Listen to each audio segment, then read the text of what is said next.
नमस्कारम। मैं नित्यानंदम श्री आप सभी का स्वागत करता हूं आयुर्वेदिक डाइटिशियन कोर्स की ऑडियो सीरीज़ में। और ये है दूसरा एपिसोड। आज का विषय रहेगा गाय का दूध। पिछले एपिसोड में हमने दूध के सामान्य गुणों की चर्चा करी। अब हम गाय के दूध पर चर्चा करेंगे। जब भी गाय के दूध के ऊपर बात आए तो हमेशा देसी गाय के दूध की ही चर्चा की जा रही है, ऐसा आप समझना। क्योंकि हमारे ग्रंथों में गाय के दूध से मतलब देसी गाय के दूध से ही है। हमारे ऋषियों ने जो नस्ल बनाने में, जो नस्ल का सुधार करने में, जो अलग अलग तरह की नस्ल तैयार करी है, इसमें बहुत मेहनत लगी है। इसमें कैसे वंश चलाना है गायों का, जैसे मनुष्य में होता है कि गोत्र का ध्यान रखा जाता है।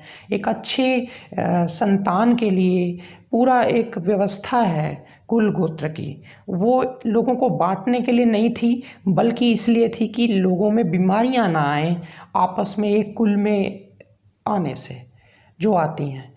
तो इसलिए ये गौवंश भी जो हमारे ऋषियों ने, गुरुओं ने जो पहले पूरा इसकी व्यवस्था बनाई, इसमें भी इस चीज़ का ध्यान रखा जाता था। और जो विदेशी नस्ल की गायें हैं, उनकी किसी तरह का कोई वंश नहीं है। वो सिर्फ एक इंजेक्शन लगा करके गायों को गर्भवती करते हैं और उनको खुद भी पता नहीं है क्या इसकी पॉलिसी है, किस तरह से वंश बढ़ाना है गायों का। तो एक तरह से उनके दूध में बहुत सारी विकृतियां हैं। वो क्या विकृतियां हैं मैं आपको ग्रंथ के अंदर ही अभी दिखाऊंगा। अभी हम जो चर्चा कर रहे हैं इसी में आपको बताऊंगा। आप खुद सोचना कि वाकई में वो ये गलतियां कर रहे हैं या नहीं। तो आइए चर्चा शुरू करते हैं। गाय का दूध जो है ये तासीर में शीतल है, ठंडा है, और दूध मधुर होता ही है, मीठा होता ही है। इसमें सहज मीठा अपने आप का अंदर का मीठा होता है, तो इसलिए दूध को मधुर भी कह सकते हैं, मधुर शीतल। और ये पाक रस में भी मधुर है। इसको आप ये कह सकते हैं पचने के बाद भी इसका जो रस है वो मधुर ही है, इसमें कड़वाहट नहीं है। दूध बढ़ाने वाला है ये दूध। यानी जिन माताओं बहनों को प्रसव के बाद खुराक की बात आ जाए कि क्या डाइट दें, तो जितना वो दूध पिला रही हैं बच्चे को, उतना दूध माताएं बहनें खुद भी लें। क्यों? क्योंकि मनुष्य में जो इतनी ताकत नहीं होती, कई बार महिलाओं में तो इतनी ताकत नहीं होती कि वो बच्चे को अपने ही अंदर से पूरा दूध दे पाएँ। उनका शरीर खुद कमज़ोर पड़ जाता है। बच्चा दूध पीता जाता है, बच्चा तो पीता जाएगा, दूध भी बनता जाएगा भीतर से, लेकिन माताओं को कमज़ोरी सताएगी कैल्शियम की और इस तरह की। इसलिए दूध को बढ़ाने वाला है ये गाय का दूध, तो इसलिए माताओं बहनों को भी ले लेना चाहिए।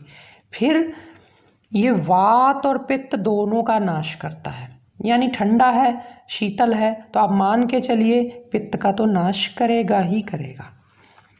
और वात का नाश क्यों कर रहा है ये? क्योंकि वात में तो गर्म चीज़ें देते हैं, फिर यहाँ ठंडा होने के बावजूद वात नाशक है, क्योंकि इसमें एक गुण है, वो है स्निग्धता। दूध ज़्यादातर जो होते हैं वो स्निग्ध होते हैं, मतलब ऑयली होते हैं, उसमें थोड़ा फैट्स तो होता ही है।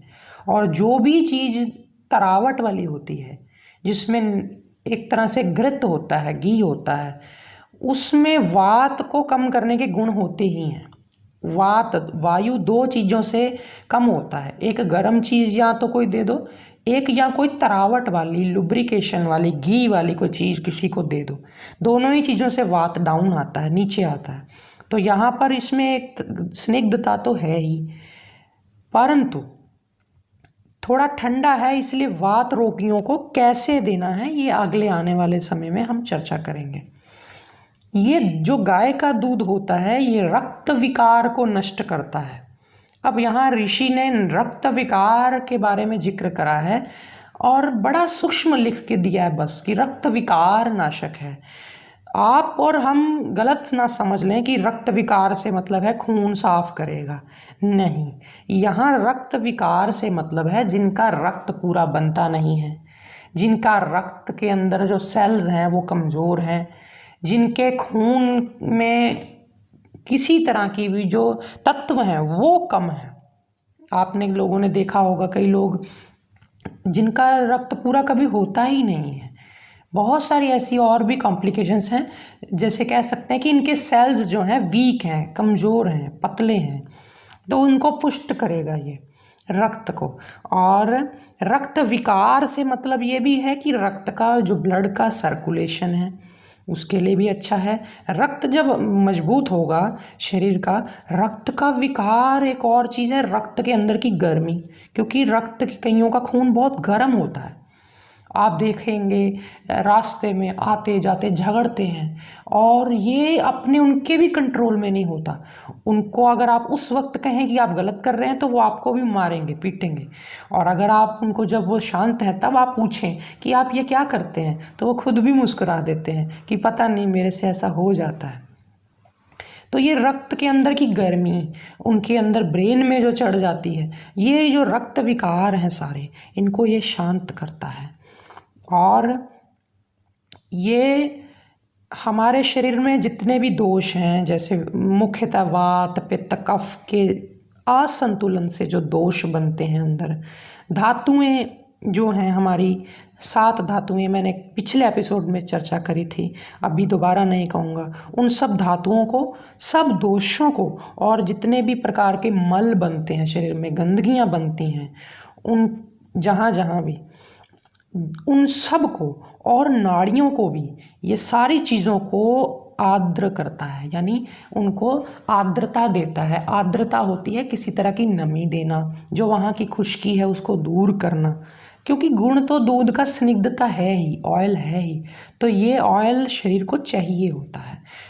तभी शरीर 206 हड्डियाँ हैं, सबको ग्रीस चाहिए चलने के लिए, थोड़ा थोड़ा लुब्रिकेशन चाहिए, तो थोड़ी मात्रा में गाय का दूध बच्चों के लिए जिन्होंने बढ़ना है उनके लिए तो विशेष आवश्यक है, दूसरों को भी आरोग्य की दृष्टि से ले लेना चाहिए। भारी होता है किसी गाय का दूध, किसी गाय का दूध हल्का होता है। आप पूछेंगे हमें कैसे पता चलेगा कि दूध गाय का भारी, कि कौन सी गाय का भारी है कौन सी गाय का हल्का है, तो आप थोड़ा रुकें, मैं आपको बाद में इसके बारे में चर्चा करने वाला हूँ। और इसके अलावा सदैव सेवन करने वाले के सर्व प्रकार के रोग और वृद्धता को नष्ट करता है, मतलब कि ये सबके रोगों को नष्ट करेगा, सदैव सेवन करने योग्य है। जो लोग यहाँ पर ये कहते हैं कि दूध तो लेने वाली चीज़ ही नहीं है, तो इसका तो गलत प्रचार किया जा रहा है, ये तो जानवरों के बच्चों के लिए है, आपके लिए नहीं है। बेशक वो जानवरों के बच्चों के लिए ही है, उस गाय ने आपके लिए तो दिया ही नहीं है। लेकिन एक चीज़ और भी समझनी चाहिए, यदि गायों की सेवा और उनकी संभाल उनकी पूरी व्यवस्थित ढंग से हो, उनको अच्छी डाइट दी जाए, तो उनको दूध बहुत अच्छा बनता है। उनके बछड़े की ज़रूरत 2 थन का दूध पीकर हो जाती है पूरी, ऐसा शास्त्रों में कई जगह वर्णन है।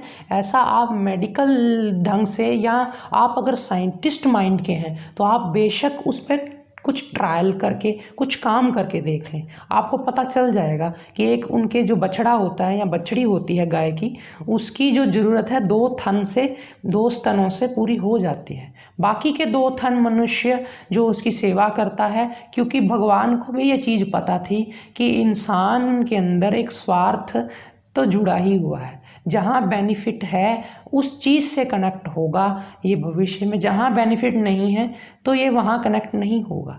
इसलिए सभी जीवों के अंदर कुछ ना कुछ ऐसी क्वालिटी रख दी कि जिससे हमें उनकी ज़रूरत पड़े और हम उनका ध्यान रखें, और बदले में उनको भी एक अच्छी सुंदर व्यवस्था मिल जाए। तो ये परमात्मा की ही व्यवस्था है। और हमारे शास्त्रों में वर्णन आता है, भगवान कृष्ण ने स्वयं दूध पिया, माँ उनको कपिला गाय का दूध पिलाती थी और भगवान कृष्ण बड़े चाव से पीते थे। इसलिए दूध पेय है, पीने योग्य है। इसका प्रमाण है क्योंकि दूध का संस्कृत में एक नाम पयः भी है, पय भी है, यानी ये पीने योग्य है। अगर पीने योग्य ना होता तो इसका नाम ऋषि हमारे जो महात्मा वो कभी पय ना रखते। तो अब बात कर लेते हैं कि ये सबके लिए और वृद्धों के लिए भी ठीक है। क्यों? क्योंकि यहाँ सदा पीने के लिए यहाँ रिकमेंड किया गया है ग्रंथ में। भाव प्रकाश निघंटु, ये भाव मिश्र नाम के जो ऋषि हुए हैं, आचार्य हुए हैं, उनका लिखा है और मैं इसको रिप्रेजेंट कर रहा हूँ as a ayurvedic dietitian course. क्यों? क्योंकि मुझे भी लगता है अगर मैं कहूँगा भाव प्रकाश निघंटु मैं पढ़ा रहा हूँ, किसी को समझ नहीं आएगा, कोई आकर्षित नहीं होगा और मुझे सबको ये पहुँचाना है। इसलिए मैं इसका लेबल जो है बदल रहा हूँ बाहर से कि ये आयुर्वेदिक डाइटिशियन कोर्स है, क्योंकि इसमें सारे खान पान की चीज़ों के बारे में जिक्र है और मैं व्याख्या करने की कोशिश कर रहा हूँ उन श्लोकों की, ताकि आपको सरल हो करके, सहज करके, जैसे एक चिड़िया दाना पहले मुंह में अपने रख के उसको गलाती है, फिर बच्चे अपने के मुंह में डालती है ताकि वो पचा पाए, ठीक उसी तरह मैं एक छोटा सा तुच्छ प्रयास कर रहा हूँ कि आपको चीज़ों को सरल करके दूँ जितनी मेरी मति है। और मैं ऋषियों के आगे प्रार्थना अपना सिर ही झुका सकता हूँ कि मुझे वो ऐसा सामर्थ्य दे कि मैं आप सबकी मदद कर सकूँ। इसमें श्लोक में आपको अंत में पढ़ के सुनाऊंगा। हम श्लोक को तो ज़रूर स्पर्श करते हैं, लेकिन मैं एक श्लोक का चौथाई अंश यहाँ पे अभी पढ़ देना चाहता हूँ, जिसमें लिखा है जरा समस्त रोगानाम शांति कृत सेविनाम सदा। यानी जरा यानी ये बुढ़ापे के लिए भी, समस्त रोगानाम यानी सारी बीमारियों को, शांतिकृत ये शांति करता है, सेविनाम सदा यानी इसको सेवन करो आप सदा, हमेशा आप ले सकते हैं। और ऋषियों की जो रिसर्च है ना, ये साइंटिफिक है, सिर्फ ऐसा नहीं है कि उनके पास कहाँ से आए। जो कंप्यूटराइज्ड आजकल के रिसर्च के इंस्ट्रूमेंट्स होते हैं जिससे वो रिसर्च करते हैं, आप पूछ सकते हैं उनके पास कैसे, कहाँ से आए थे ये जो उन्होंने कर दी रिसर्च। उन्होंने तो बस ऐसे ही देखा होगा, ऐसे लिख दिया होगा। नहीं भाई, ऐसे नहीं लिखा। मुझे ये नहीं मालूम कि उनके पास किस तरह के इंस्ट्रूमेंट हुआ करते थे, लेकिन उनकी मेधा, उनका सामर्थ्य सहज और छोटा नहीं था। आज जो आप बातें पढ़ते हैं, आज के युग में भी जो बातें हमारे ग्रंथों की हैं, वो आज उतनी ही सत्य हैं जितनी वो जब लिखी गई हज़ारों सालों पहले, लाखों सालों पहले वो तब थी। आज तक उन्हें कोई गलत ना साबित कर पाया। इसलिए बड़ी जिम्मेदारी के साथ वो लिख कर गए हैं। हमें उनका आदर करना है, उस पर रिसर्च करनी है और हो सके तो उसको आज के ढंग से प्रमाणित करके दिखाना है, ताकि लोग कह सकें कि हाँ, हम ये जो ऋषियों की बातें थी वो आज उनके वंशजों ने, आज उनके शिष्यों ने ये पूरी की पूरी प्रमाणित करके दी हैं। हमारा ये फ़र्ज़ बनता है, सब चीज़ें हम उनके ऊपर ना छोड़ें। तो यहाँ लिखा है जरा समस्त रोगा नाम, यानी ये श्लोक जो है आप उनको, सूत्र जो है आप उनको पढ़ा सकते हैं। जो लोग खंडित करते हैं, उल्टा प्रचार करते हैं दूध के बारे में कि दूध तो जहर है। हाँ, दूध जहर हो सकता है यदि उसको जो इंजेक्शन लगा के गायों को या गलत खान पान खिला के उनको, अगर सिर्फ व्यापार की दृष्टि से दूध दुहा गया है, मशीनें लगा करके दूध दुहा गया है, फिर तो मान के चलिए कि वो व्यक्ति सही है अपनी जगह जो बोल रहा है कि दूध जहर है, क्योंकि उसको नहीं पता कि कुछ ऐसी संस्कृति भी होती है जिसमें पूरी पवित्रता से चीज़ें की जाती हैं और वो चीज़ की क्वालिटी बहुत ऊपर होती है। उसने तो जब से होश संभाली होगी, उस डॉक्टर ने, उस चिकित्सक ने या उस व्यक्ति ने जो इसका खंडन करता है, वो तो बेचारा यही देखता होगा कि चारों तरफ लोगों ने गलत कर रखा है, इसीलिए मन में आता होगा तो उन्होंने ये प्रचार किया होगा। खैर, हमें सबके साथ प्रेम बना के चलना है। अगर कोई हमसे सहमत है तो भी बहुत अच्छी बात है, अगर कोई नहीं सहमत है तो ये कोई हर्ज नहीं है। आओ आगे चर्चा को बढ़ाएं। इसमें आगे चर्चा आती है कि काली गाय का दूध कैसा होता है। गाय आपने देखी होंगी अलग अलग रंगों की होती हैं, इसलिए थोड़ा सा चर्चा, थोड़ी सी बातचीत यहाँ होनी चाहिए कि अलग अलग रंग की गायों का जो दूध है वो क्या काम करता है। आप सोच में पड़ गए होंगे जो लोग इस विषय से परिचित नहीं हैं कि अलग अलग रंग की गाय का दूध का गुण अलग अलग आएगा। बेशक, क्यों आएगा मैं आपको अभी साथ साथ चर्चा करूँगा।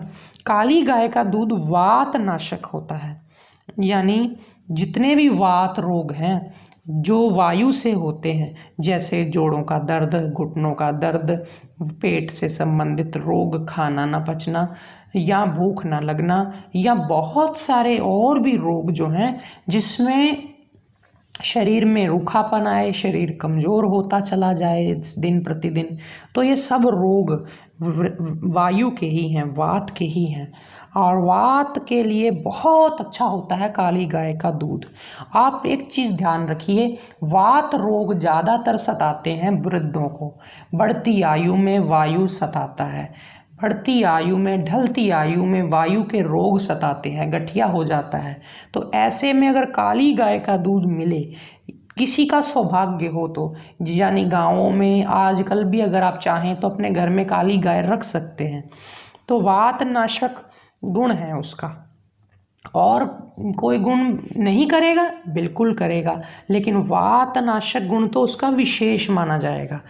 एक बात मैं यहाँ ध्यान दिलाऊं कि जो दूध है गाय का वो शीतल है, ठंडा है, लेकिन काली गाय का दूध वात नाशक है। वो कैसे? यानी कि दूध अगर गर्म होगा, गर्म तासीर का होगा, तभी वो वात का नाश कर सकता है। ऐसे कैसे? तो मैं आपको बता दूं, काली गाय का दूध उसके काले रंग की वजह से जब उस पर सूर्य का प्रकाश पड़ता है तो उसकी चमड़ी में जो सूर्य की किरणें जाती हैं, उसकी जो चमड़ी है, काला रंग है, वो गर्मी को सोखता है। और उस वजह से जो गाय का दूध है जो ठंडा होता है, उसका जो तासीर है, तासीर तो नहीं बदलेगी गाय के दूध की, वो ठंडी ही रहेगी, लेकिन काली गाय का दूध सबसे कम ठंडा होता है, इसलिए उसका दूध वात नाशक है, अधिक गुण वाला है। तो आप मुझे पूछेंगे कि भैंस का दूध जो है वो काली है तो उसका भी दूध गर्म होगा, तो उसका दूध ठंडा है। मैं उसके बारे में चर्चा तब करूँगा कि वो ठंडा क्यों है, क्योंकि जब हम भैंस के दूध पर चर्चा करेंगे तभी उसके चर्चा करने का अर्थ है। तो काली गाय का दूध, दोबारा दोहरा दूँ, वातनाशक हो गया, और कहा जाता है कि ये सबसे अधिक गुण वाला है सभी दूध में, हर तरह के दूध में। तो बच्चे से लेकर वृद्ध तक हर कोई इसको ले सकता है, यानी ये जब बीमारी की स्थिति चल रही है तब तो काली गाय का दूध बहुत अच्छा है। अब बात करते हैं पीली गाय का दूध, जिसको आप भूरी गाय कह देते हैं, हल्के हल्के पेल कलर की, जिसमें गाढ़ापन नहीं है, फीकापन है उसके रंग में, जिसको आप कह सकते हैं कि वो हल्के थोड़ा सा उसमें सफ़ेदी भी है और थोड़ी सी उसका रंग पीलेपन में है। पित्तनाशक होता है ऐसी गाय का दूध, और वातनाशक भी होता है, यानी कि दो गुण उसमें हैं, वात और पित्त। पित्त का रोग सताता है युवाओं को, ज़्यादातर गर्मी से संबंधित रोग सताते हैं युवाओं को, और साथ में अगर वात भी हो तो फिर क्या कहना, फिर तो दो बीमारियां एक साथ हो गई, दो दोष एक साथ हो गए, तो फिर पीली गाय का दूध अच्छा है। आप बोलेंगे कि फिर मैं सफ़ेद काली गाय का दूध नहीं पी सकता, या मुझे रंग ना पता हो गाय का तो मैं ना दूध पीऊँ, ऐसा नहीं है। आप शांत होकर के आगे जो विधियां मैं बताऊंगा उसको पालन करके किसी भी देसी गाय का दूध पीना लाभकारी तो होगा ही। आप जिस रोग में उसको प्रयोग करना चाहेंगे हम उसको उस ढंग से बना लेंगे, लेकिन ये सिर्फ आपकी जानकारी बढ़ाने के लिए मैं चीज़ें बता रहा हूँ कि कैसे रूट में आपको जा कर के देखना है कि कौन सी गाय के गुण दूध के कौन कैसे आते हैं। तो पित्तनाशक और वातनाशक दोनों गुण हैं पीली गाय के दूध के।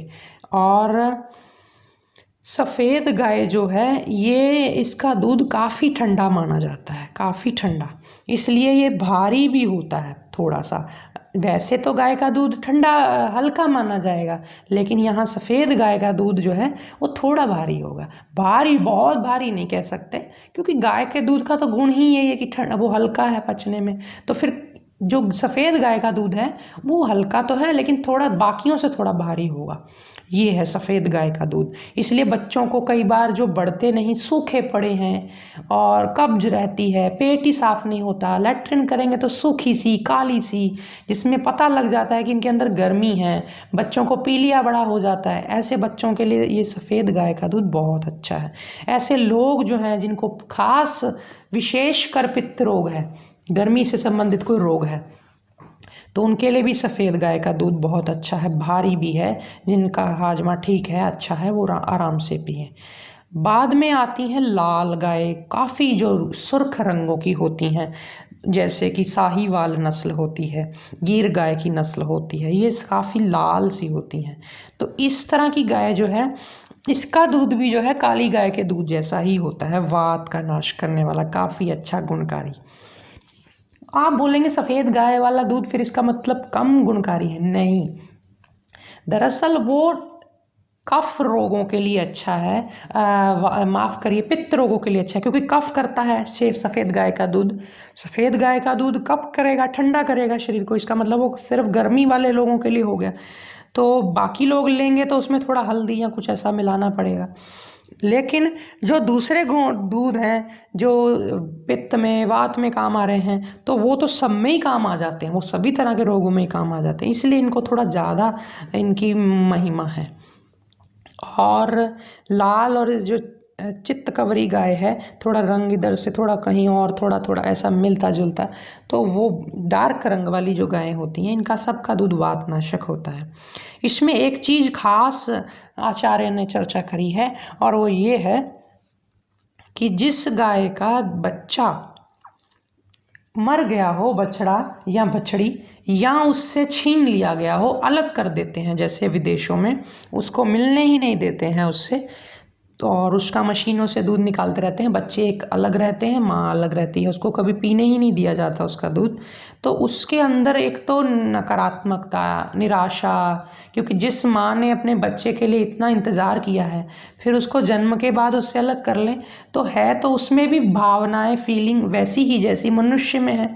वो अलग बात है, उसको जुबान नहीं दी परमात्मा ने, शब्द नहीं बोल सकते, वो आपको समझ नहीं आते कई बार ऐसे, क्योंकि बोलते तो वो भी हैं लेकिन आपको और हम नहीं समझ सकते, तो इसका मतलब ये नहीं है कि उनकी कोई भाव नहीं है, फीलिंग नहीं है। तो जो लोग ऐसा करते हैं उनको सावधान हो जाना चाहिए, क्योंकि उनके दूध में भी फिर इतनी नकारात्मकता, इतने नेगेटिव हार्मोन्स शरीर में बढ़ जाते हैं, इतना स्ट्रेस बढ़ जाता है कि फिर उनका दूध पीने से यहाँ लिखा गया है कि त्रिदोष बढ़ता है, यानी वात रोग भी बढ़ते हैं, पित्त रोग भी बढ़ते हैं, कफ रोग भी बढ़ते हैं, इसमें कोई शक नहीं है।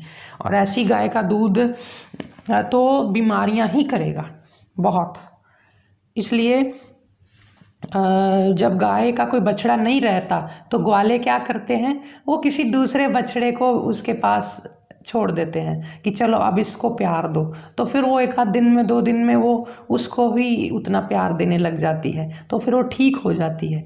लेकिन जो लोग ये सोचते हैं इसके स्तन गंदे हो जाएंगे, हमें तो हाइजीनिक रहना है, हमें तो प्रोडक्ट को पैक करके कस्टमर्स को बेचना है, तो इस लिहाज से जो लोग अपनी कंपनी बना के चल रहे हैं, इंडिया में भी ये प्रचलन जो शुरू हो रहा है, भारत में भी ये प्रचलन शुरू हो रहा है, तो वहाँ यहाँ पे एक बहुत सावधान होने की ज़रूरत है।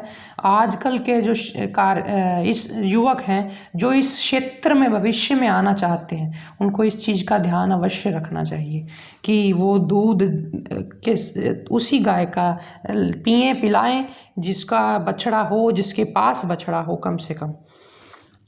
तो ये था। आगे बात करते हैं कि जो जिस गाय का बछड़ा होगा उसका दूध जो है वो तीनों दोषों का नाश करने वाला होगा और वो तृप्तिकारक होगा। उसके दूध को पी के आपको अलग ही तृप्ति, एक सेटिस्फैक्शन मिलेगी और बल को भी बढ़ाएगा आपके। ये ऐसा श्लोक में, सूत्र में दिया गया है। फिर आगे चर्चा आती है कि गाय जो है वो अलग अलग इलाके की होगी, उसका दूध का गुण थोड़ा थोड़ा अलग अलग होगा ही। जैसे कि जो गाय मैदानी इलाकों में होती है, आप और हम लोगों के साथ रहती हैं, उनका दूध हल्का होगा। और जो जंगलों में विचरण करती हैं उनका दूध थोड़ा भारी होगा। और जो पहाड़ों पे विचरण करेगी उनका और भी भारी होगा। ये कैसे है? क्योंकि आप और हमारे साथ वो रहेंगी तो उनका आहार एक तरह से फिक्स होगा कि ये इनको देना है।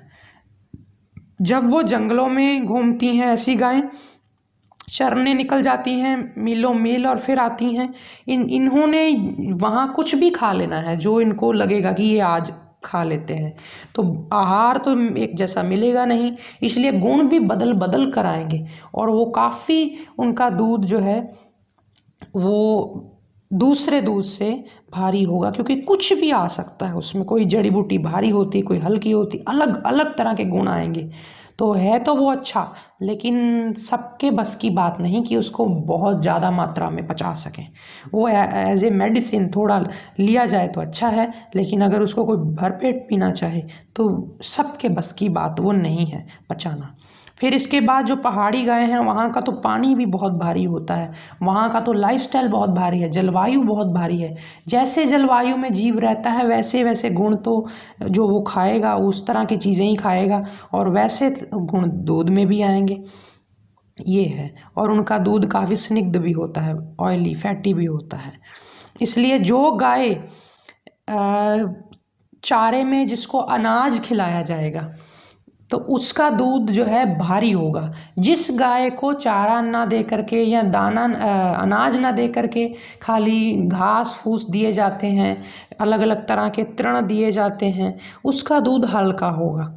इसलिए ग्वाले ये भी ध्यान रख सकते हैं जो दूध के या क्षेत्र में काम करते हैं या गौशाला की सेवा करते हैं, कि जिस तरह से एक तो पहले गाय की फर्स्ट चॉइस होनी चाहिए, या एक मौसम का भी ध्यान होना चाहिए कि किस ढंग मौसम में क्या देना है। सर्दी है तो गायों को खूब अनाज भी दिया जाता है, खूब भारी खाना भी दिया जाता है, क्योंकि उस वक्त उनकी भी पाचन शक्ति तेज होती है। और जब गर्मी रहती है तो फिर थोड़ा सा सोच संभल कर दिया जाता है इस तरह से।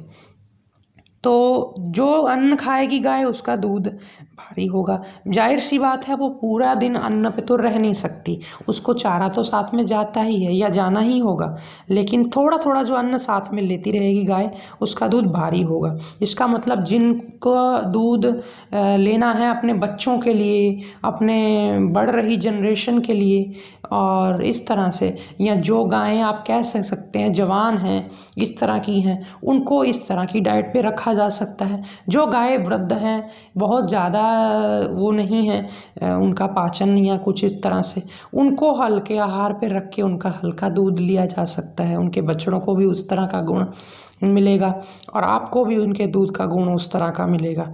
ये है अन्न और बिना अन्न वाले आहार से गाय के दूध में क्या बदलाव आते हैं। और जिसका गाय का दूध थोड़ा भारी होगा, जाहिर सी बात है वो कफ करने वाला होगा। कफ का मतलब सिर्फ नज़ला जुकाम नहीं होता, नज़ला जुकाम तो कफ दोष है। मैं यहाँ कफ धातु की बात कर रहा हूँ। जो कफ है, वीर्य है, बल है, ओज है, पराक्रम है, उसमें भारीपन काफ़ी है।